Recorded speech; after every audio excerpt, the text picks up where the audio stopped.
Growth ഇല്ലാത്ത GDP ആണ് കഴിഞ്ഞ കുറച്ച് വർഷങ്ങളായിട്ട് എക്കണോമിക് സ്റ്റാഗ്നേഷൻ നടക്കുന്ന ഒരു രാജ്യമാണ് ജർമ്മനി. പ്രധാനമായിട്ടും എനർജി ക്രൈസിസ് വല്ലാതെ ഫേസ് ചെയ്യുന്നുണ്ട്. കാരണം ഉക്രൈൻ റഷ്യ യുദ്ധം, അതായത് അവരുടെ എനർജിയുടെ LNGയുടെ ഏറ്റവും കൂടുതൽ വരുന്നത് അമേരിക്കയിൽ നിന്നാണ്. പിന്നെ അമേരിക്കയുമായിട്ടുള്ള ട്രേഡ് വാർ യൂറോപ്യൻ രാജ്യങ്ങളിൽ, ചൈനയുടെ സപ്ലൈ ചെയിൻ, അതായത് ഈ ബേസിക്കലി ജർമ്മനിയുടെ എൻജിനീയറിങ്, അതേപോലെ തന്നെ ഈ ഓട്ടോമൊബൈൽ മാനുഫാക്ചറിങ്, അതായത് കാറുകൾ, ലോകപ്രശസ്തമായ ബെൻസ്, വോക്സ് വാഗൻ, അതേപോലെ തന്നെ BMW.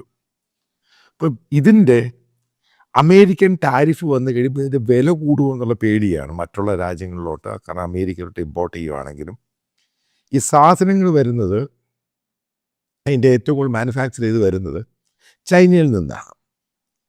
ഇത് അസംബ്ലിംഗ് ഒക്കെ കഴിഞ്ഞ് മറ്റു പല രാജ്യത്തും ഉണ്ടാക്കുന്നത് ചൈനയുമായിട്ടുള്ള അമേരിക്കയുടെ ട്രേഡ് വാർ ഒരു ഭാഗത്ത് നടക്കുന്നു.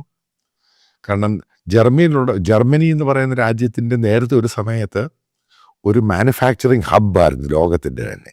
ജർമ്മൻ എൻജിനീയറിംഗ് ആണെങ്കിലും ടെക്നോളജി ആണെങ്കിലും അവിടുത്തെ കമ്പനികൾ ലോകപ്രശസ്തമാണ്.